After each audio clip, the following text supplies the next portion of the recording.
It was my third year at Camp Greenwood, a place I loved for its serene lake and friendly campfires. This year, though, something felt off. The counselors seemed tense, and there were whispers about a forbidden path in the woods. Naturally, my curiosity got the better of me. One evening, after everyone had retired to their cabins, I snuck out, guided by the faint light of the moon. I walked past the usual trails until I found it, an overgrown path marked by a rotting sign that read, "Do not enter." Ignoring the ominous warning, I stepped onto the path. The air grew colder, and an eerie silence replaced the usual sounds of the forest. As I ventured deeper, I heard faint whispers around me, growing louder with each step. I couldn't make out the words, but the tone was sinister. The trees seemed to close in, their branches like skeletal hands. I stumbled upon an old stone circle, moss-covered and ancient. In the center, a small, dilapidated cabin stood. Drawn to it, I approached, the whispers now a cacophony in my ears. Inside the cabin, I found a journal. Its pages detailed the experiences of past campers who had ventured here and never returned. Each entry ended abruptly, the last words smeared with what looked like blood. Suddenly, the whispers grew louder, almost deafening. I tried to run, but my legs wouldn't move. The air turned thick, and a dark shadow emerged from the corner of the room. It had no discernible features, just a void of darkness that seemed to absorb all light.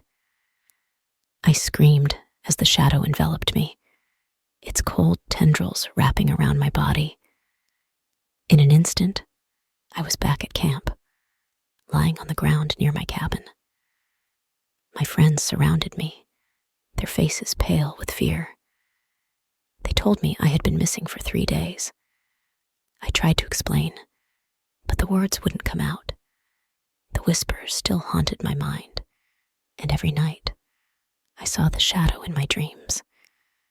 I knew I wasn't alone anymore. It had followed me back. It was supposed to be a fun summer at Lake Shadow.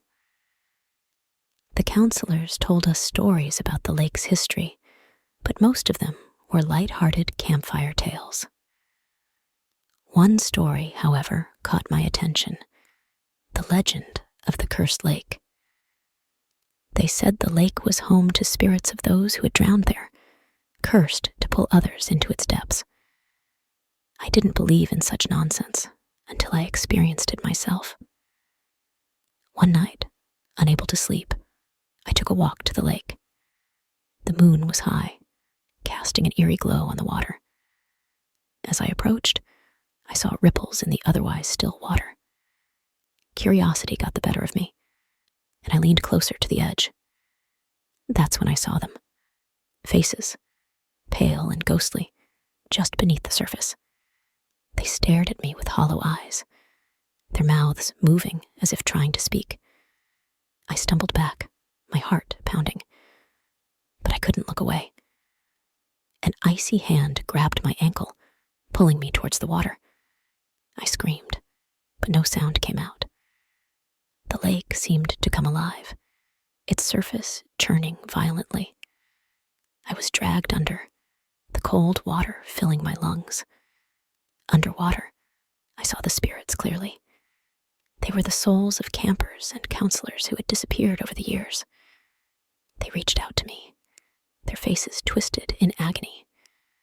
I struggled to break free, kicking and thrashing with all my might. Somehow, I broke the surface, gasping for air. I swam to the shore, my body trembling.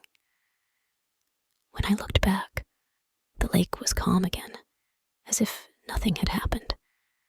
I tried to tell the others, but no one believed me. They thought it was a prank or a bad dream, but I knew the truth. The lake was cursed, and it was only a matter of time before it claimed another victim. Every night, I hear the whispers of the drowned, calling me back to the lake. I know I won't be able to resist forever. The curse is real, and it's only getting stronger.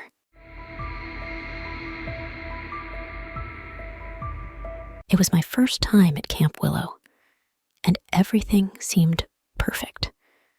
The counselors were friendly, the activities were fun, and I made a lot of new friends.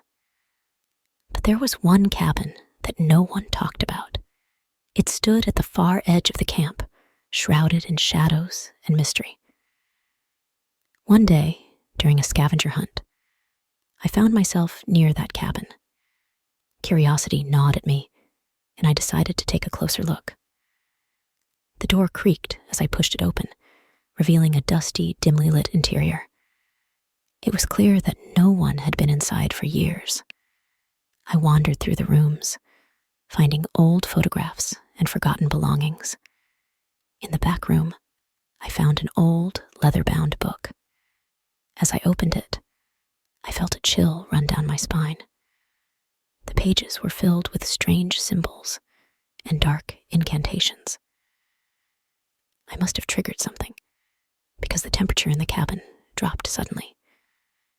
The shadows in the room seemed to move, coalescing into a dark figure.